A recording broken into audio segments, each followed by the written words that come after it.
Greetings with love and light from the Creator to all you beautiful souls, and welcome back to Illuminated Vibe podcast, the Change Your Life with Words series. Hi, I'm Shema. And I'm Nina, and today we're talking about a word that feels so big, so powerful, and yet so personal: freedom. Most people often think of freedom in physical terms, but the truest kind of freedom is internal. It's breaking free from limiting beliefs, releasing resentment, and returning to the stillness within. We were all born with absolute freedom, pure, whole, and connected to our oneness. But as we grow, sadly, we begin to forget that truth. Just as we explored in the episode of confidence, we start to search for our sense of self, our worth, and even our freedom in the world around us rather than within. True freedom is remembering. It's the journey back to your true self, to your oneness. Freedom is breaking of the separation. Here and now, let's explore what freedom really means, what holds us back from it, and how we can begin to cultivate more of it in our daily lives. When most people hear the word freedom, they often think only of external things, like financial freedom, the freedom to travel, or the ability to make their own choices. Real freedom begins within. True freedom isn't just doing whatever you want, whenever you want. It's the quiet strength that comes from being at peace with yourself. It's found in forgiveness, in compassion, and in the courage to let go.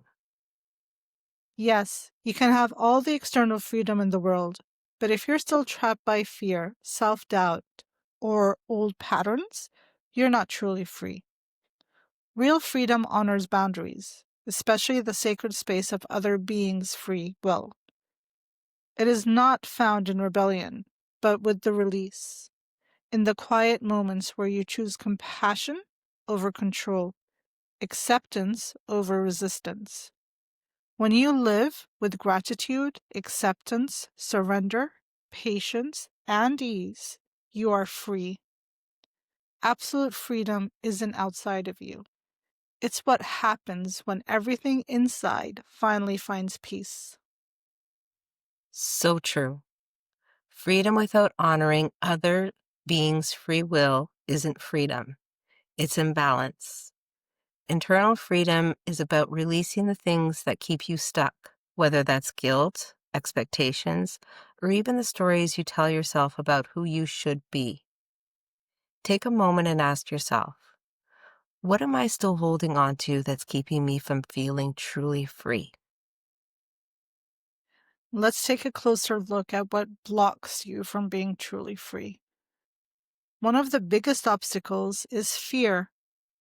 Fear of making mistakes, fear of failure, fear of judgment, fear of what others might think or say about you.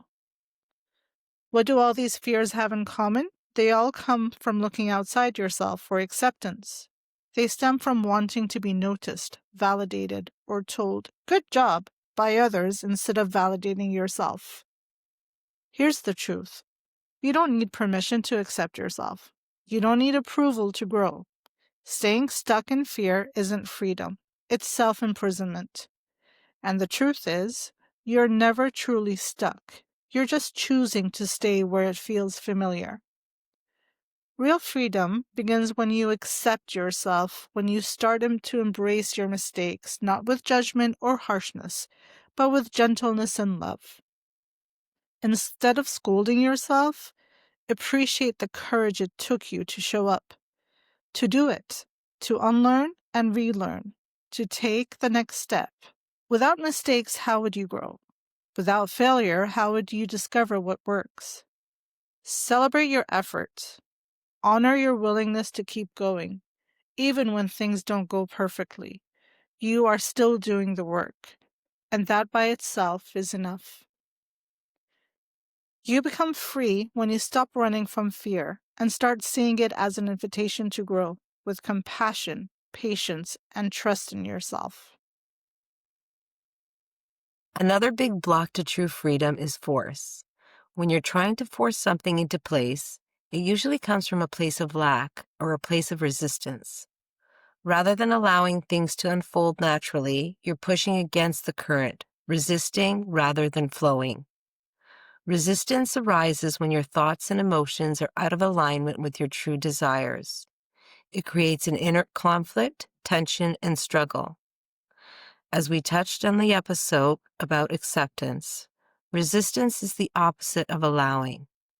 When you're stuck in the mindset of control or fight mode, you often overlook simpler, more aligned paths, options that your mind isn't even open to seeing. Forcing something to happen also keeps you focused locked on the outcome and the fact that you don't have it yet. And as we always say, where your focus goes, energy flows. If your energy is centered around lack, you're not in a space to receive what you want. That energy creates delays, or if you do manage to get what you're chasing, it often slips away just as quickly. Because you're not energetically aligned with it, the outcome can't truly stick. Force always backfires in one way or another. Sometimes the most powerful thing you can do is pause, step back, and gently shift your focus. The more you push, the harder it becomes to relax, and that tension can block the very thing you're trying to create. Freedom comes when you release the need to control and instead move into a space of trust, a mindset of assuming the state of the wish fulfilled means fully embodying the feeling of already having what you desire. When you live from that state, you become aligned with it, and then it can flow into your life naturally, without force, and in perfect timing. Guilt is another block to freedom. Did you know that many of the limitations we experience are self-imposed? Guilt is one of the most subtle and persistent of these inner barriers. It often arises from unresolved blame and a reluctance to fully accept responsibility of your life. Instead of empowering growth, guilt keeps you tethered to the past, focused on what you believe you've done wrong rather than on who you truly want to become. Most humans are conditioned to feel guilty for putting themselves first, for setting boundaries, or even for simply wanting more out of life. Freedom isn't selfish. It's about stepping into the life you're meant to live. Honoring your needs, your truth, your dreams is not betrayal of others. It's an act of self-respect. Guilt makes you feel unworthy. It quietly undermines your sense of self and keeps you from fully embracing the freedom that comes from accepting yourself and taking personal responsibility. It fosters resentment, often not just towards others, but towards yourself. When guilt is present, true forgiveness becomes difficult, especially the forgiveness you owe to yourself. This emotional weight traps you in cycles of anger, blame, and regret. It can prevent you from seeing that you are capable of healing, growing, and moving forward. Guilt often reflects a lack of trust in your ability to navigate life's challenges. It keeps you stuck, either blaming others or harshly judging yourself for perceived failings. No matter how long you've carried it, guilt doesn't have to define your story. And there is a way out. There's always a way out. When you become aware of that feeling of lack, recognize it as a signal and choose to shift your focus to abundance. That's when true change begins. Remember, the choice is always yours. Freedom begins with the courage to take full ownership of your life. To release guilt is to choose growth over punishment. It means understanding that everything you've experienced has contributed to your journey, and that even your missteps have shaped your wisdom. Letting go of blame, forgiving others for their perceived wrongs, and most importantly, learning to forgive yourself are all essential steps in that process. As we explored in our episode on forgiveness, forgiveness is not about condoning harmful behavior or pretending that what happened was okay. It's not even really about the other person. It's about you, your peace, your healing, and your freedom. Forgiveness is the act of releasing yourself from the emotional burden of guilt. It is a choice to stop carrying the weight of what cannot be changed and to return to the truth of who you are. In choosing forgiveness, you are choosing freedom. And here's another way to look at it. Make peace with change. If you want true freedom, you must be willing to step into the unknown. Life is a game. You can't stay stuck in the same level doing the same things and expect a different outcome. Progress requires movement. You're here to play, to grow, to evolve. Release what was never yours to carry. The weight of expectations, the pressure to conform, the rules that don't align with your soul. Let them go. Remember who you are. At your core, you are whole, faultless, and divine. Reconnect with the Creator and choose to live in abundance. This simple shift in perspective unlocks the door to freedom and to a life of deep purpose and fulfillment. You are already worthy of the freedom you crave. There's nothing you need to earn, only a choice to make. Here's some processes to help you reconnect with that inner freedom. The Book of Positive Aspects, inspired by the teachings of Abraham Hicks, is a simple yet powerful practice that helps you raise your vibration by guiding your focus towards what you appreciate. Find a notebook you love. This will become your personal book of positive aspects. Choose a person, situation, or an area of your life that you would like to feel better about. Write down everything positive you can think of related to that subject.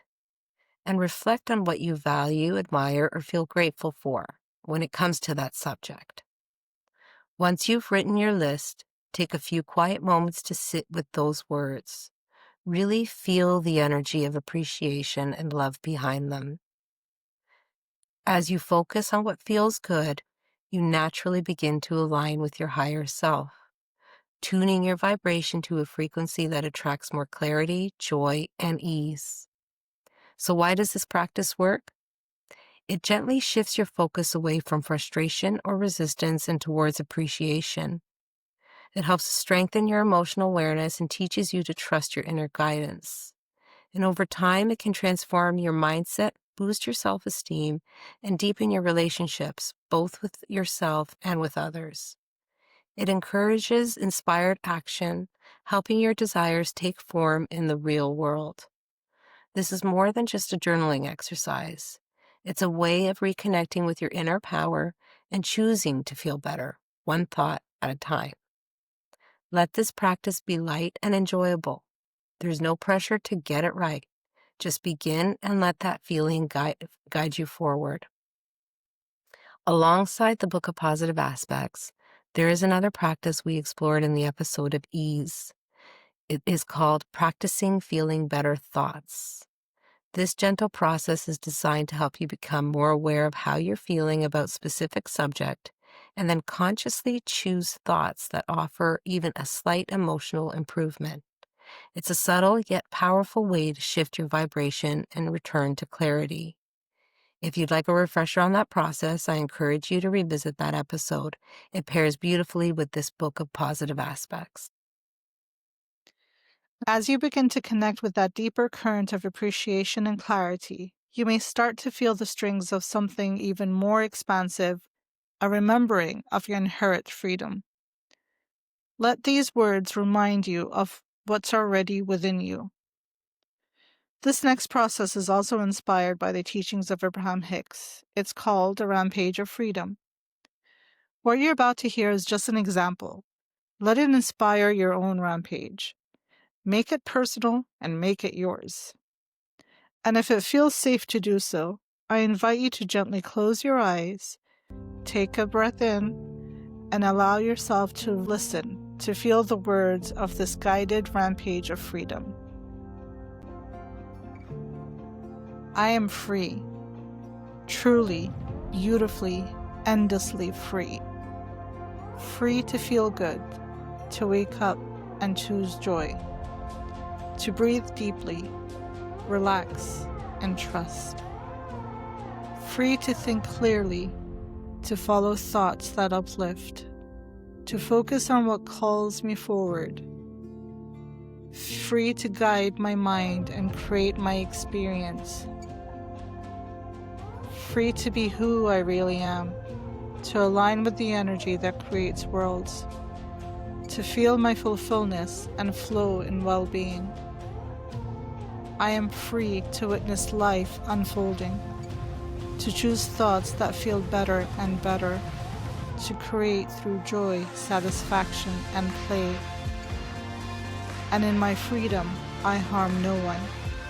I take nothing from anyone, because freedom is infinite, and it is offered to all. Freedom is my birthright. Freedom is my nature. Freedom is who I am. And I love knowing that. I love feeling that. I love living that. I am free. All right, challenge time. This month, we want you to ask yourself, where in my life do I feel trapped? And what's one small step that I can take toward more freedom? Maybe it's setting a boundary. Maybe it's making a decision you've been putting off. Or maybe it's just shifting your mindset about what's actually possible for you. And then we invite you to take that step, no matter how small, because every step toward freedom is a step toward you. Freedom isn't something you wait for, it's something you create. So go create yours. Thank you for hanging out with us on Illuminated Vibe podcast. If you've got a lot of value out of this episode, give it a thumbs up, share it with a friend, subscribe to the channel, and tune into our next Change Your Life with Words series, episode 11, where we focus on the word alignment. Remember, it all starts with you. The more you practice freedom, the more joy, abundance, and flow you will invite into your life. Until next time, embrace who you are and keep your vibe high.